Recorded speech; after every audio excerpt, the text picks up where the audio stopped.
Hey guys, subscribe for daily content. And if you're shopping for gear, make sure you check out the description for the newest items at some of the very best online retailers. There's also links for some of the items that I personally recommend.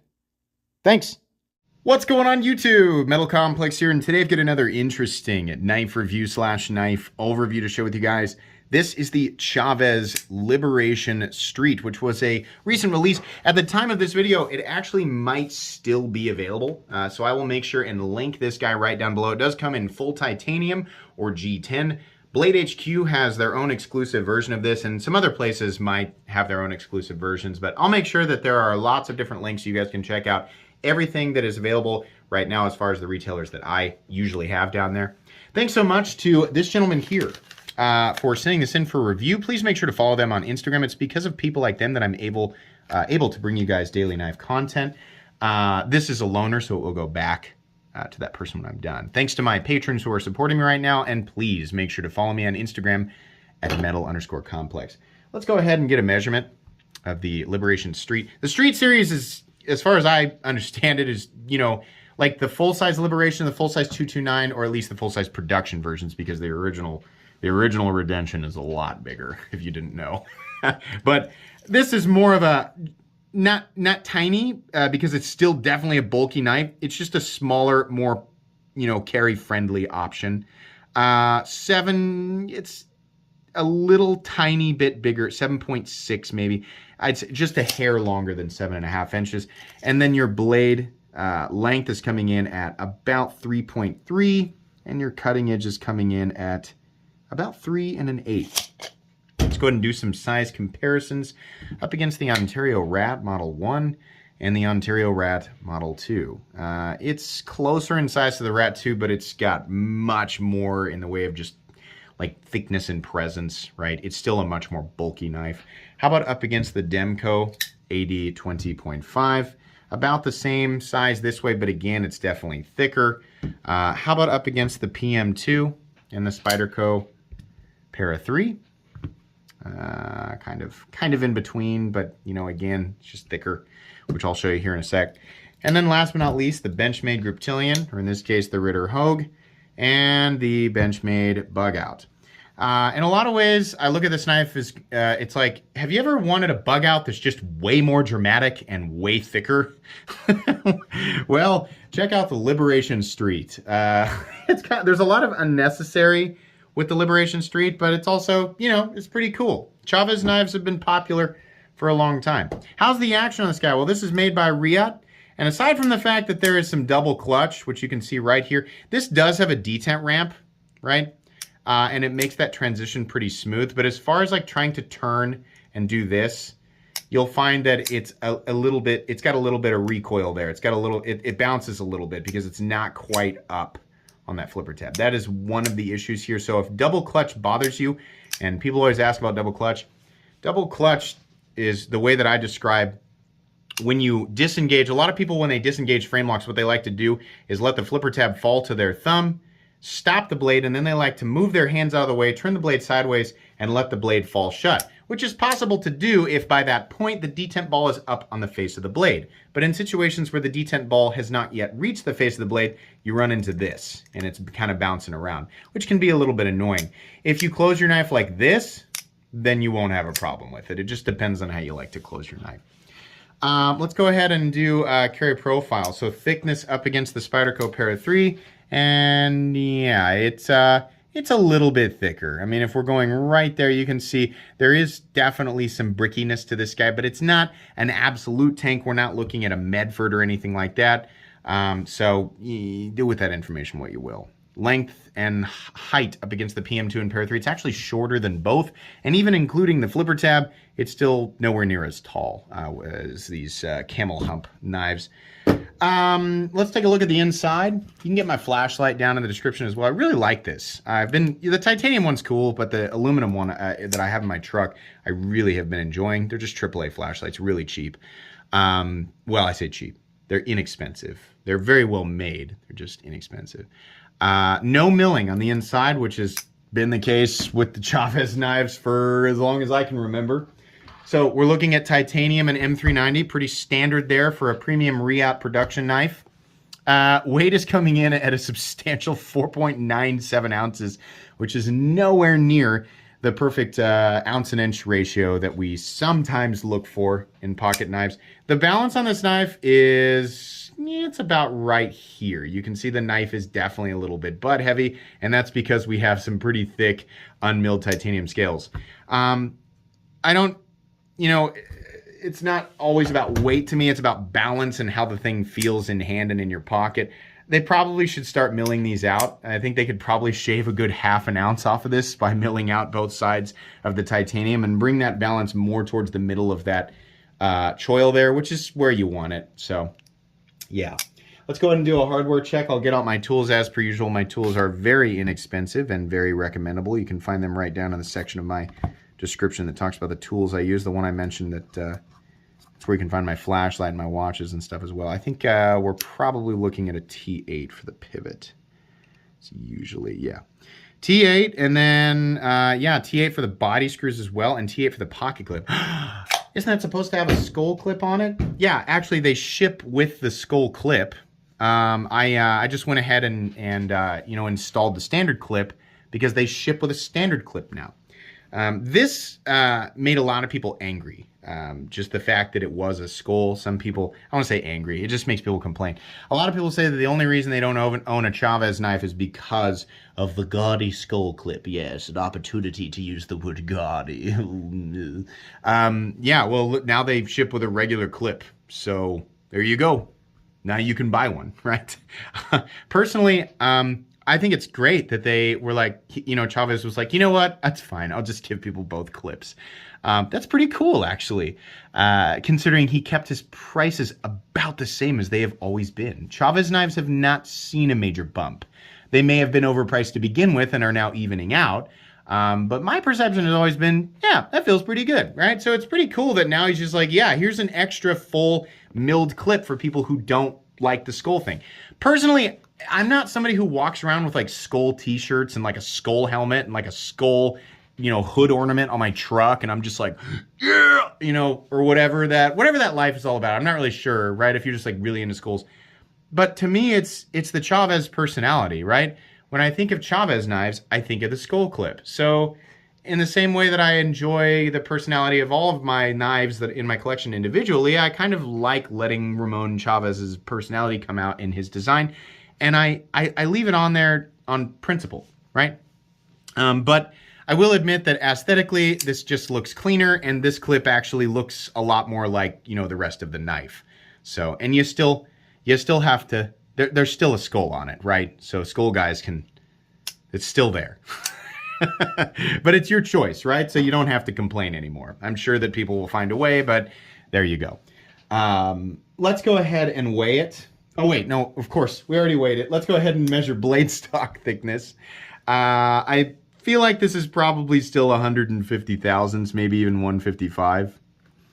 Yeah, 153.5, 153,000, probably 155,000.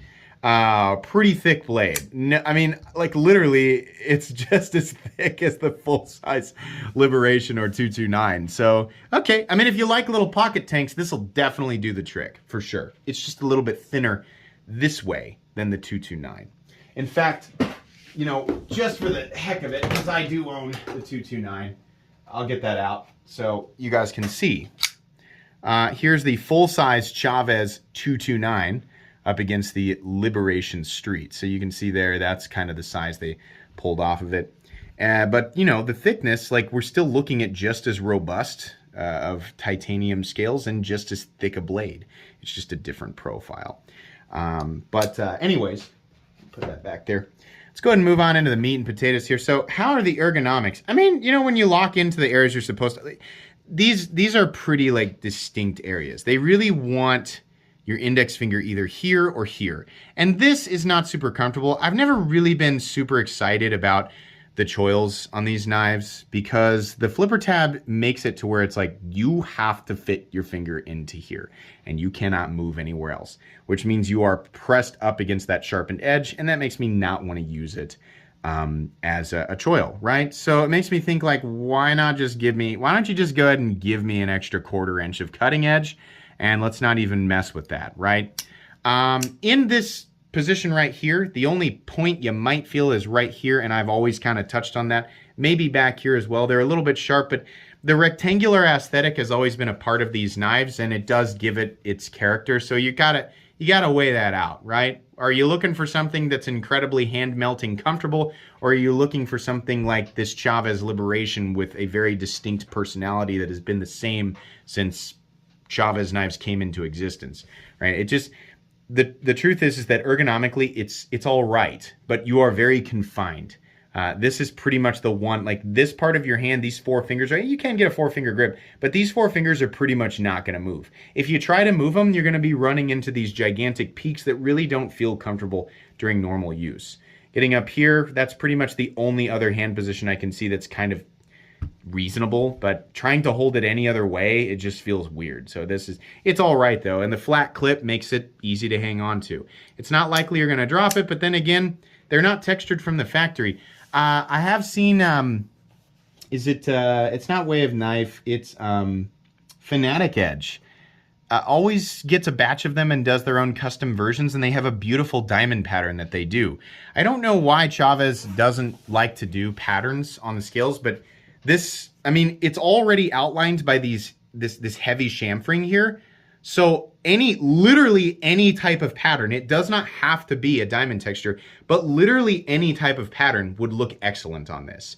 I don't know why that they don't make versions of this direct from, you know, Chaves knives, or why they don't do more ano. I think that would be a really good idea, but they just don't. I'm also, I mean, I feel like that might help a little bit. They do G10, but it's like, I don't know. The G10's okay. Why don't you do more titanium versions and do, like, mix it up a little bit, right? Fanatic Edge, if you want like crazy wild versions of this, you got to go to Fanatic Edge and pay sometimes $100 to $150 more than what these normally cost.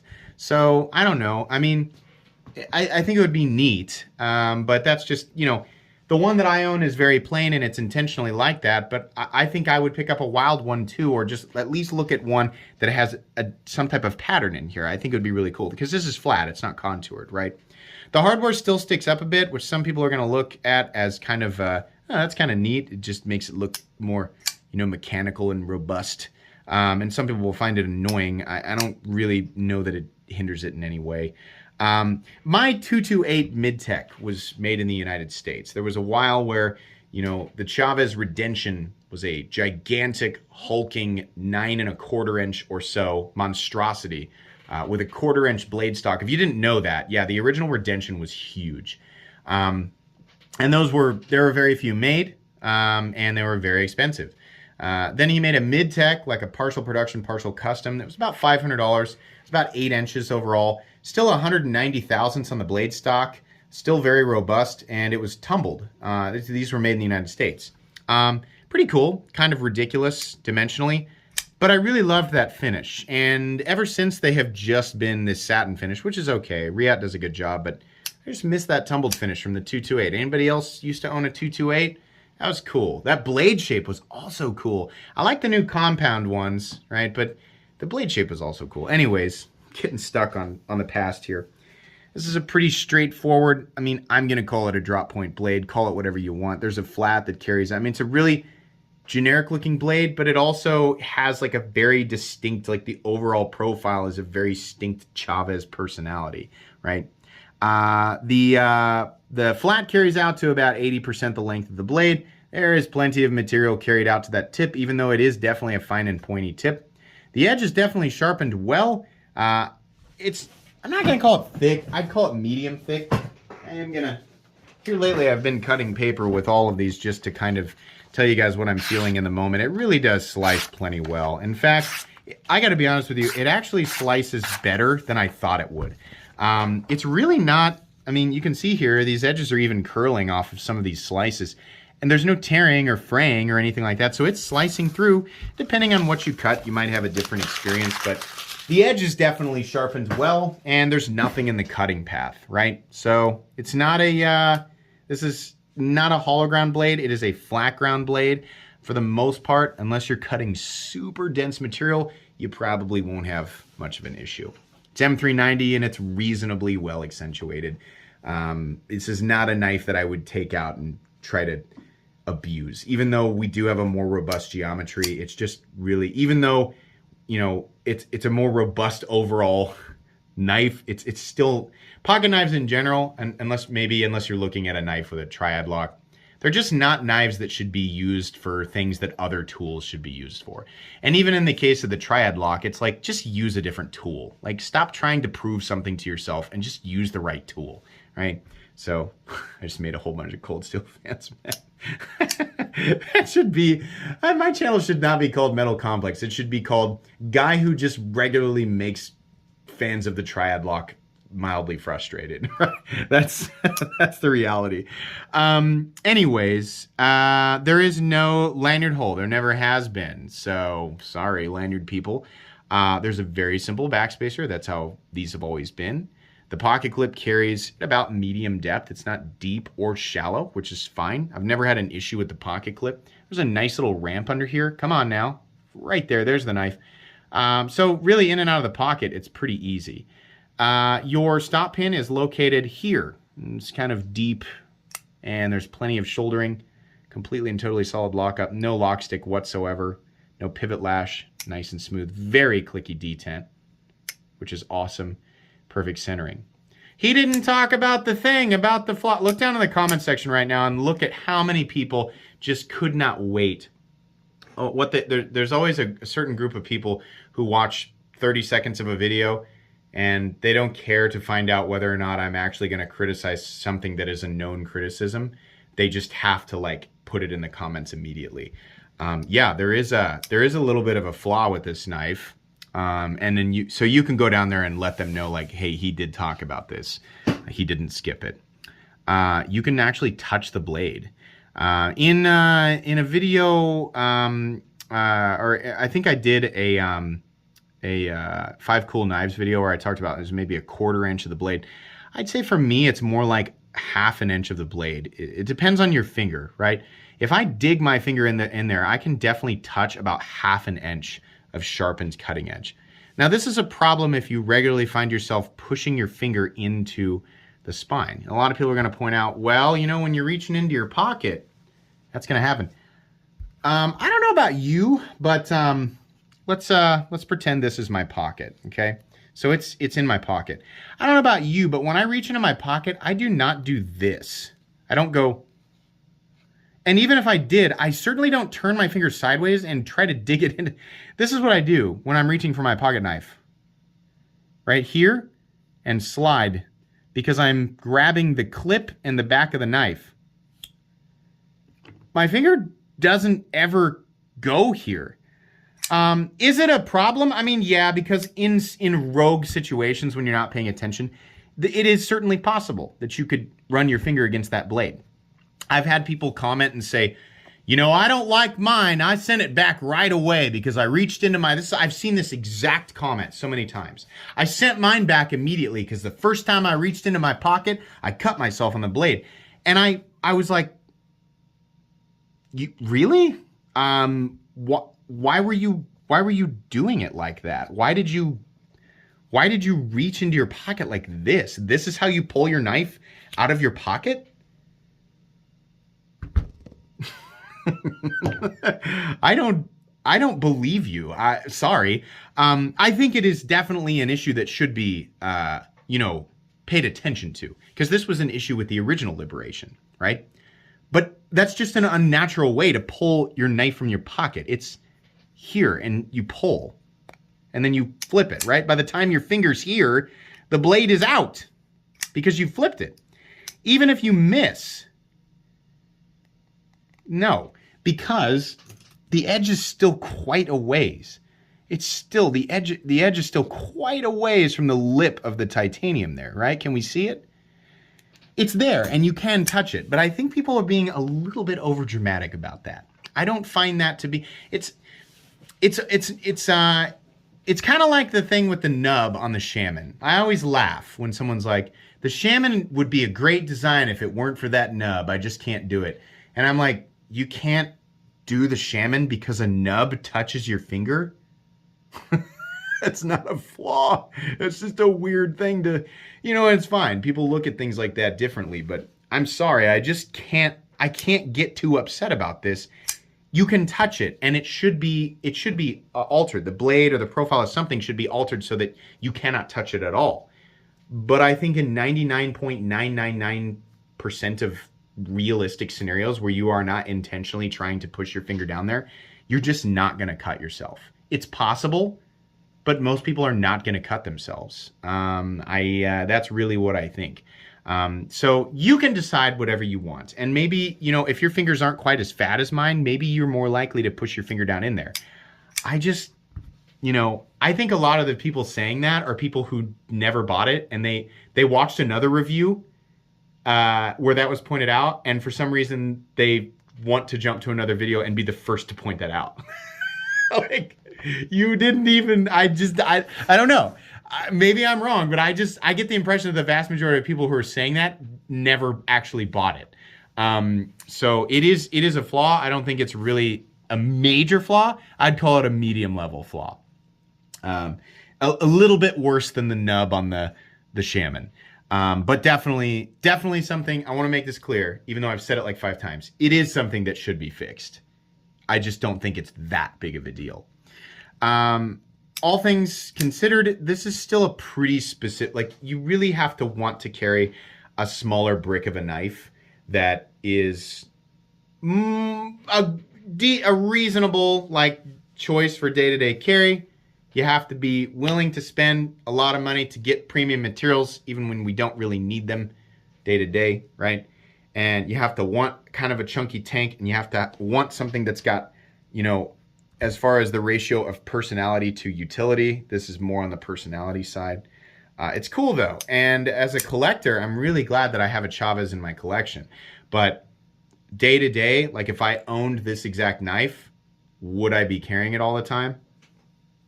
Probably not. It's cool though, and it works reasonably well. If I was going to give this knife overall like a letter grade, I'd give it a B. So, not something I'm saying everybody needs to rush out and buy this right now. It is a cool knife, and I think people who enjoy it, people who do buy it will enjoy it, which is why I included it on 5 Cool Knives episode. But as far as, like, just the general, how many people can I honestly recommend it to? And I feel like it's still pretty narrow, right? So value, $345 for the titanium one and $325 for the G10. I think the G10 one should be less. I think those should be coming in at like $275, but okay. It's really cool that they include both clips. So value, I think, is there. Execution of materials and the design right by Ria is perfect, as it usually is. So if you absolutely love how this looks, or you like skulls, or you just like Chaves knives, you're gonna love this knife. For other people, you might find more enjoyment in something else, but that's my take. I still like Chaves knives. My favorite is the 229, the full-size 229. So anyways, that's going to be pretty much it for today's review. Like I said, I will link these right down below, so make sure that you check those links. Please make sure to follow me on Instagram at metal_complex. If you enjoyed this video, leave a like. If you'd like to check out my other content, I do, of course, have lots of videos of knives that are either expensive or inexpensive that I do or don't like, so check those out. And if you enjoy all my content, go ahead and click on that Metal Complex logo right there and subscribe, because there's definitely more coming. Thanks again for watching, everybody, and have a great day.